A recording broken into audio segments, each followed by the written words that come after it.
Welcome, welcome, welcome. Episode 2 of the Great Rebaters. Mark, how's it going, sir? All good here, Reggie. Living the rebate dream. Living the rebate dream. New prime Let's, minister. Everything's great in the UK.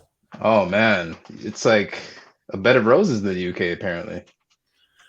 We just love a little bit of instability and turmoil. Whether it's Brexit, we kicked it off there.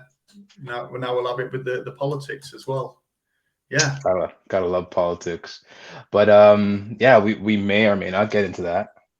We'll see. probably not. Probably Let's not hope though. we don't. Probably not though. But listen, we want to welcome everybody that's tuning in to LinkedIn Live. So we're live today. This is, good afternoon or good evening, depending on where you are tuning in from. But this is episode 2 of the Great Rebaters. Myself, Reggie Waterman, product marketing director at Enable, and joined with Mark Gillum, director, evangelist, sock distributor. He's all these things. So if you are in the chat and you are tuning in right now, please tell us where you are tuning in from. Say hello because we want to say hello back to you. And we're excited, right? I think we're excited. I'm very excited. Brilliant You know, guest today. you know why? Why are we excited, Mark?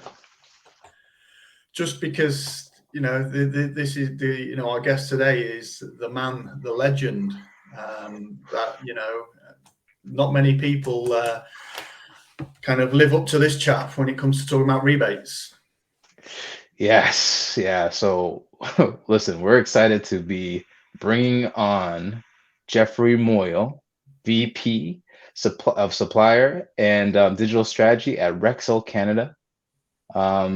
Listen, Rexel Canada is one of the leaders of the leading distributors worldwide for electrical products. They got, what is it, like they operate in 38 countries, 2,200 branches, 30,000 employees that Jeff manages himself. Isn't that crazy? Yeah, Like, they're big, yeah, and Jeff is, he's the big cheese. he is the big cheese. He is the big cheese. So we're gonna be bringing him on because our topic of today, we're gonna be talking about how rebates influence business decisions, right? So that's really important for us. And oh, Kale, look, we got Kale in the virtual building. What's up, Kale? I see you. All right, all the way from Kansas City. Thanks for tuning in. So without further ado, let's bring the man, the legend, into the virtual stage. I guess. He's so coy. Just so humble. Hi, guys. Hey, Jeff. Thanks for having me. Thank you. This is great. No, thanks for coming on. This is like our second episode. We're just getting, the wheels in motion here. We're just trying to find that rhythm. All right. No, yeah. Jerry Seinfeld just texted me a minute ago. So yeah, I got him next. So it's great. Oh, you got him next. Okay, cool. No. But no, let's just dive into this, right? That's casual conversation. We love working with you because you are a great person, number one. Number two, you're just a great person. So see, so many things. It's So two many Canadians talking to each other. We're just gonna compliment. There we go. Yeah, this is how we. So you might hear a bunch of sorries throughout this conversation, everybody that's tuning in right now, because this is what Canadians do. Yeah. But Jeff, to kind of break the ice, like I gotta ask you an icebreaker question. Mm-hmm. Because I always wanted to ask you this question since the moment I met you, because I feel like you're gonna give me the answer that I feel like majority of people say about you personally. All right. So if you were a celebrity, Mm-hmm. what celebrity are you compared to the most? Oh, that's a good one. Actually.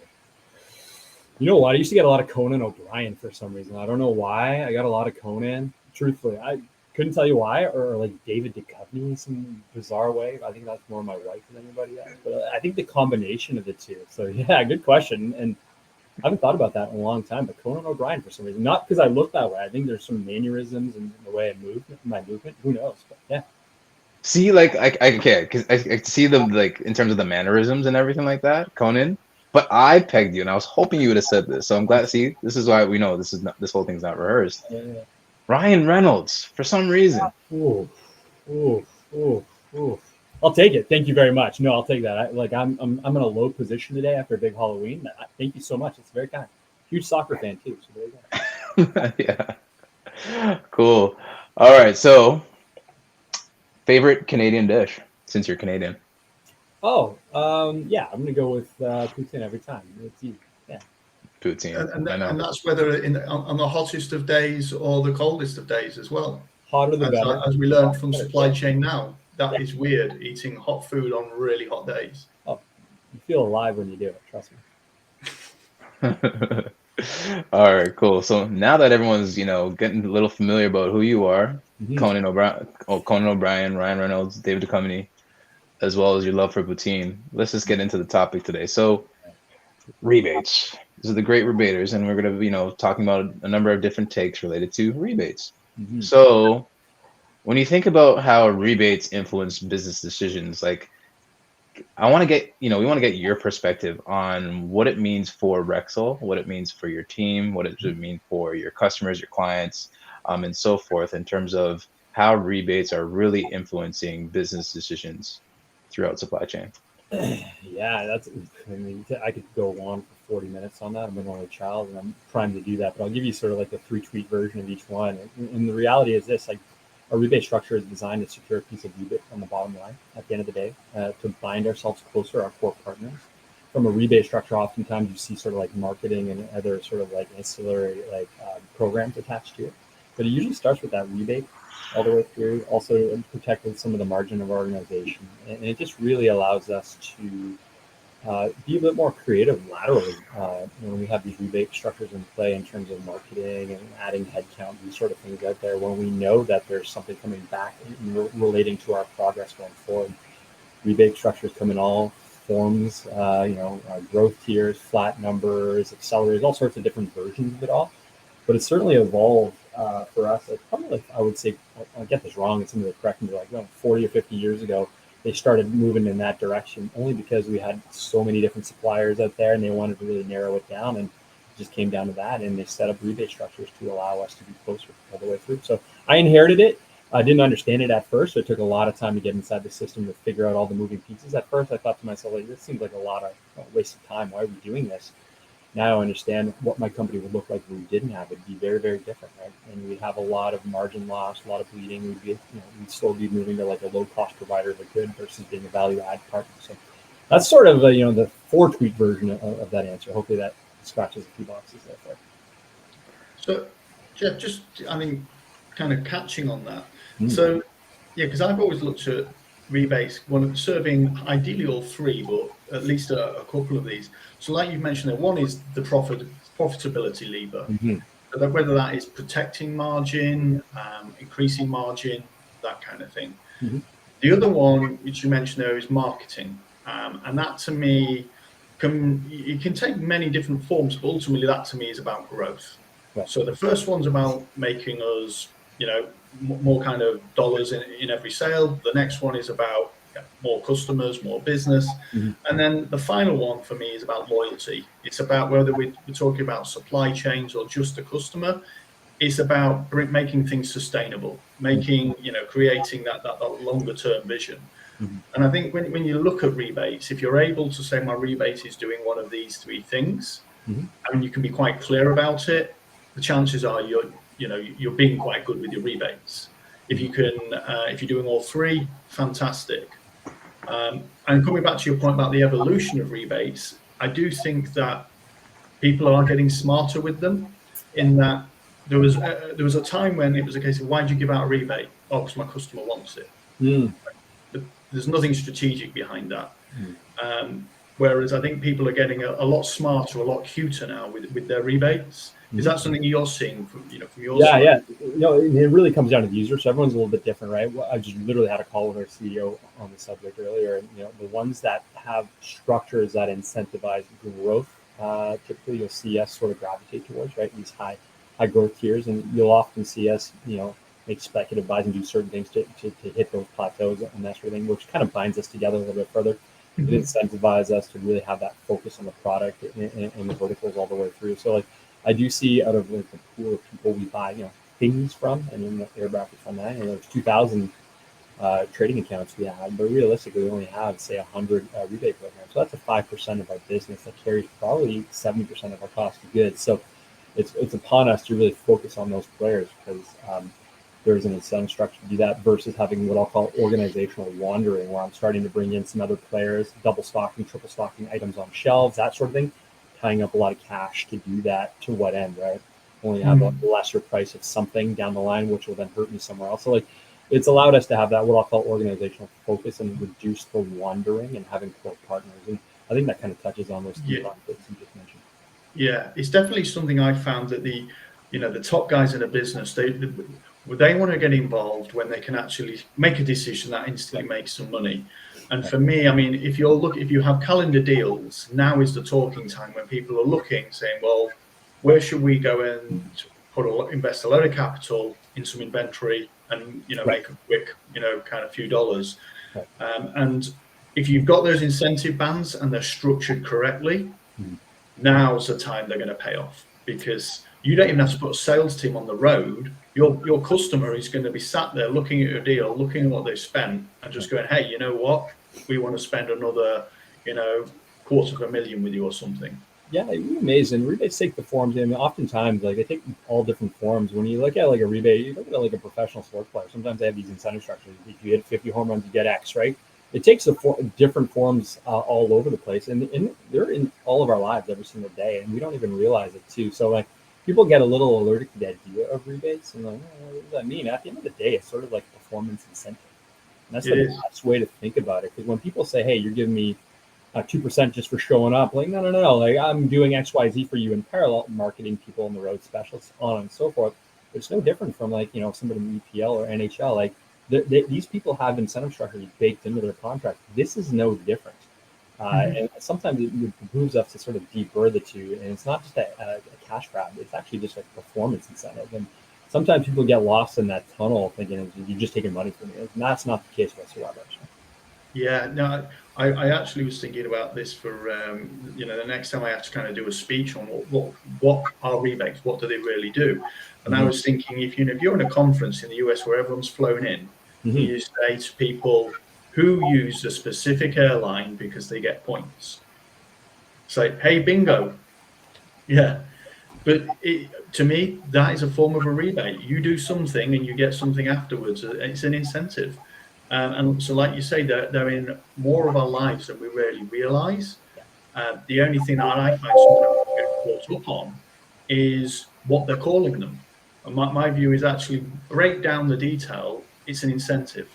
Yeah. So, like, to coin your phrase. So, yeah, they're used and they've been used for a long, long time. Yeah, loyalty, incentive. Loyalty is a big one. Like, I think the airline loyalty is a classic example of that, right? The drive, like, just be good at something, not average everything else. I'm on Air Canada for the record. And there is something that feels special, British Airways as an example. You get the tiers, so you can be bronze, silver, gold, and each time you get better perks for you personally. Right. So that feeling of moving into that next tier when you suddenly get access to something a bit nicer, that for me exists both to individuals and to businesses. Yes. And you must have it where you have agreements where you might be, for example, a bronze stockist, a silver stockist, and things like that. Yeah. And truthfully, I don't like being bronze. I'm fairly competitive, so I'm like, oh, bronze, ugh. Like, how do I get the platinum, right? And have that conversation, and there you go. Like, you've just fallen into that sort of groove, and how do you move it forward? And then you become partners and profit all the way through. We don't. I mean, I use the term 100. Let's say we keep about 100 of them, but like, that's a lot to manage in itself. So like, I can't be everywhere for everybody, but people who know we're partners, they know, and we track, we watch, and we do the things that we need to do. More recently, it's sort of like building on our e-com and digital footprint, right? And that's something that's been really moved. I think a lot of our suppliers moved us, and we moved them in parallel. But that's a good example of collaboration that really just started off from a loyalty program, and it's funny how things turn out in that. Yeah. Yeah, speaking of suppliers and what they do, like, if you think about, like, this hyper-active competitive marketplace that we're in, what are some of like the nuances or goodness that you're seeing in terms of ways suppliers are getting more creative with their programming? Is there anything that stands out to you? Yeah, it's a tough one. It really is. Think about it this way, Reggie. Like a lot of these things are based on like cost of goods, right? So like that's one avenue. I'm starting to see people sort of incentivize things like digital content, right? Like online presence is sort of like this kind of a burgeoning field where I'm starting to see agreements move towards, and I'm trying to move them towards that also. And then you get into for us, ESG is a big one. So like environmental impacts is a big one. We're starting to see that also. So like I see those verticals sort of like over time will sort of surround the cost of goods in the company just to be a better company broadly, right? So those are the two I see now, and I'm sure there's others down the pipeline coming. But like people are getting creative on things outside of cost of goods, which is a good thing for us. And we're arguing about pennies. I mean, that's not the way to be running a business. We need to think about being like good people, good businesses for the future of our planet. So like I'm glad to see that. So. Sorry, Reg, I was just going to say, and we talked about this briefly just before this call, Jeff. We were talking about that quest just for the cheapest net price is sometimes, a bit of a false economy because there's so much more to it. And so now you're seeing more and more. I think that coming from both sides, really, from a buying and a sales perspective, there's a lot more to a relationship than just cost. There's a lot more than that. Think about it this way: if I just start chasing pennies all day, that's one thing. But like, you don't know what you want to sell that thing for. You're just depressing the market, not allowing those businesses to invest in other parts of our economy. So, like, being a low cost provider of a good is good in some instances. I mean, maybe if you're selling butter or eggs, but like certainly not in electrical products. No one wants to buy a cheap electrical product. Think about like the downstream impacts of that, right? Do you really want something that's sort of in your home that you might not be the quality you want? Like, there's like a downstream effect of that. So I hope that sort of answers the question. Yeah. No, it definitely does because, a lot of suppliers, OEMs, they're looking at from a client services perspective, how could they add on more value towards just their standard rebates? Because at the end of the day, it's, you're obviously looking at bottom line impacts, but it's like the what else? What else can you provide, right? And that's how you could be able to differentiate yourself in this hyperactive marketplace. Yeah, I think as well that there's actually two things we were talking about before, and that they're actually, I didn't put them together, but now when you think about it, we talked about the companies that looked after their people during the lockdowns, and now their people are looking after them. Yeah. So these are the companies that have made sure their people are in good shape, and actually they've got people now on the ground. Same with suppliers. The companies that looked after their suppliers and vice versa are in good shape. Those companies that probably didn't have the collaborative relationships, whether it be with their employees or their supply chain, they're now the ones suffering. A bit of an extinction event. That's what's happening. Not across all sectors, but it's certainly the ones that are sort of on the brink before that made those decisions. We were talking earlier, Mark and I and Reggie, like all the things we thought at the beginning of COVID we thought to be true are in fact false. Get rid of your staff, hold on your cash. Seriously, kind of be fortress. Turns out 3 years later that not the thing you needed to do. So very critical. Yeah. Cool. And big shout out to Chris Odell, who's just tuning in with us as well. So tier 1, Chris Odell. Thank you, sir. Cool. And like, what about technology, right? Like, obviously, we're in a digital age, and how has technology played a part when it comes to managing rebates and their agreements? Again, you're dealing with, thousands of different SKUs, hundreds of different agreements and so forth. So you think about the management of all that activity. How has technology played a role in this? Yeah, two things. I mean, two ways of doing it. Managing the rebates is one side, and the technology of the products we're selling. So on the first side is the technology that we're providing in the electrical industry has evolved. So what you have is sort of legacy products, new products, and an evolution.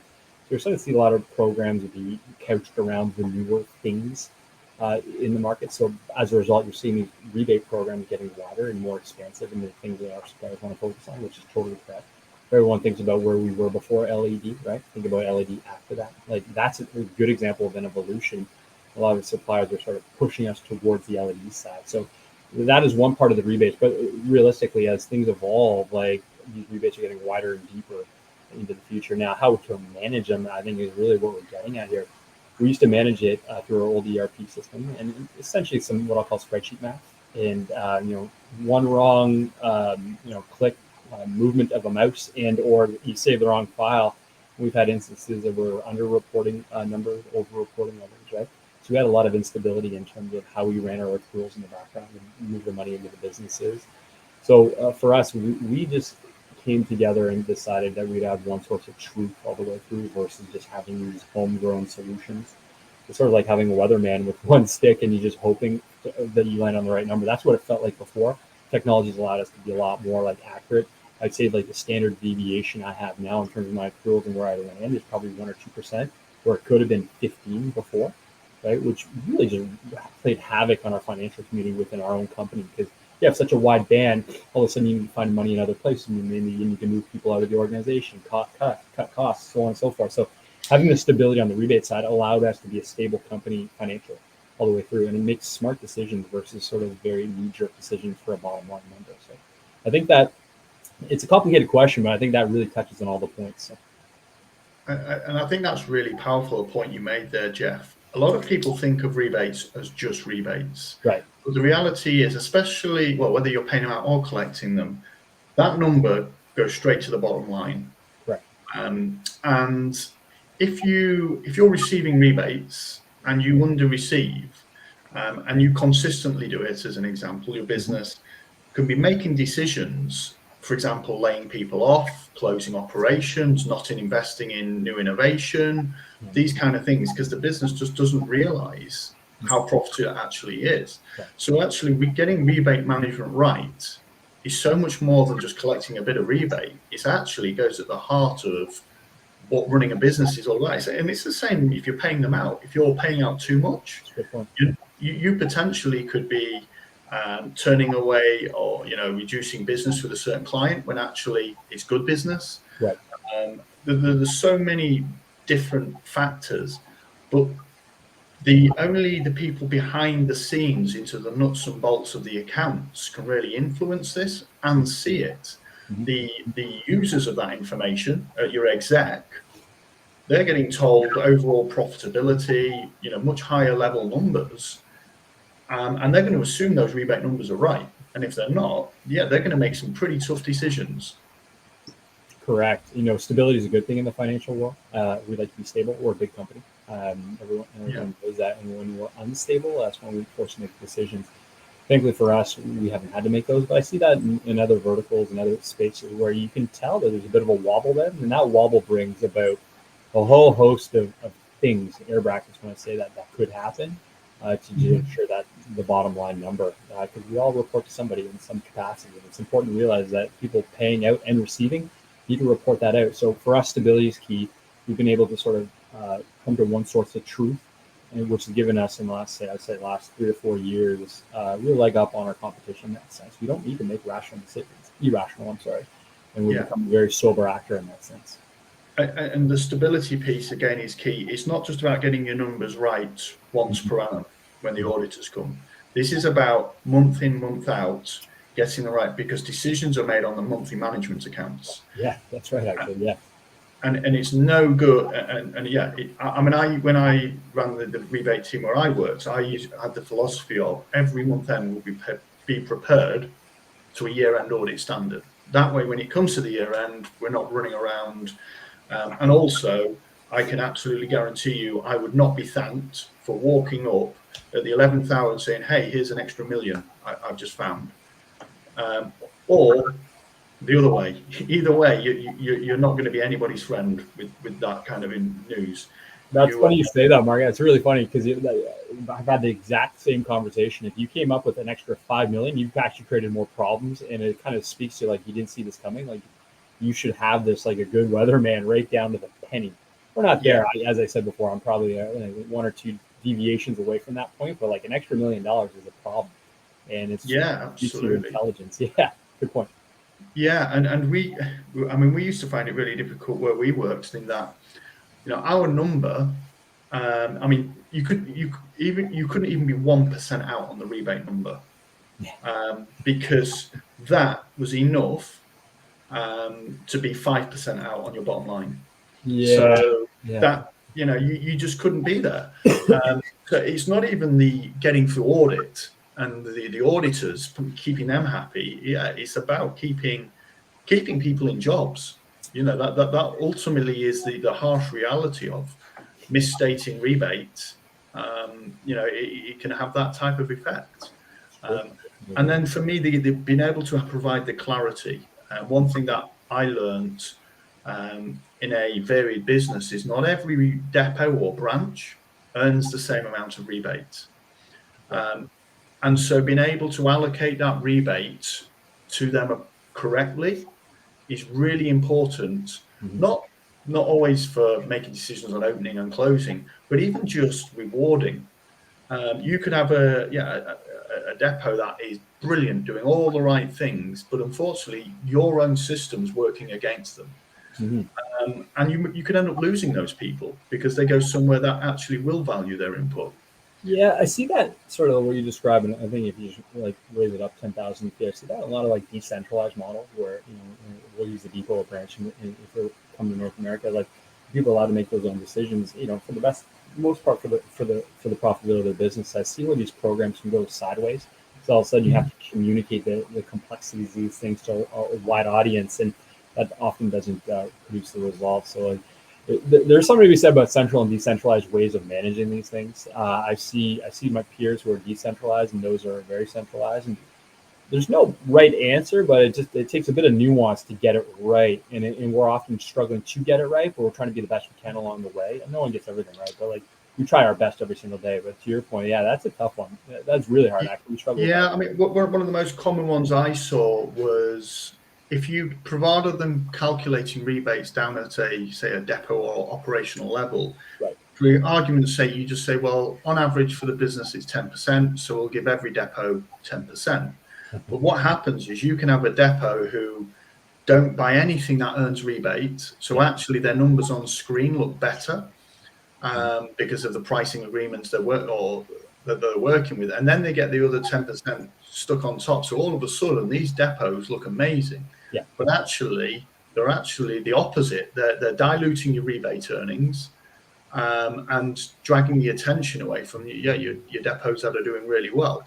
Yeah. And that again is not something that people immediately think of when they think rebates and the influence they're having on a business or strategy. It's not something an auditor is going to come and speak to you about. It's probably not something that the top execs are going to come and speak to you about. It's something that the people who are into the rebates need to understand. Is this affecting our business? Is it affecting behavior? Because I'm pretty certain, there's a lot of very clued up operators who know a system that if they'll be loyal to kind of where serves them best. So making sure that they have the correct commercial visibility for how they're trading is really important. Yep. Yeah, I mean, false positives is what you're describing, right? Lots of false positives out there. Just because there's a big number doesn't mean you're doing the right thing all the way through. So no, that's a tricky one. We have over 200 branches in Canada, so like there are lots of false positives. There's no doubt about it. We have lots of positive positives, if that makes sense. Yeah. It's just one downside. Rebates, as much as they bring so many, as you say, positives, right? If you don't get them right, they can actually drive the wrong behaviors as well. And I've seen that a ton all the way through. The ones with high technology curves are the ones that are tricky to deal with. Lighting's a good example of that. Mm-hmm. Cool. No, this has been an informative, insightful conversation. And I know we want to be mindful of your time. But if we wrap the bow on this conversation, like, how would you summarize what are the key variables? And this is more inspiration for everybody that's tuning in.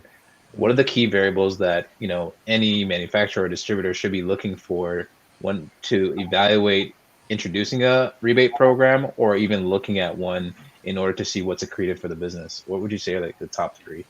Yeah, so a couple things, right? Like I always look for product-specific rebates, right? Growth tiers are another really good one, or just like a standard sort of flat rate. Like I like to operate on just having a flat rate, and if there's anything really important on KPIs on the other side of that, like what are those, and we can bake those in on top of that. But for me, it's always securing like a flat rate.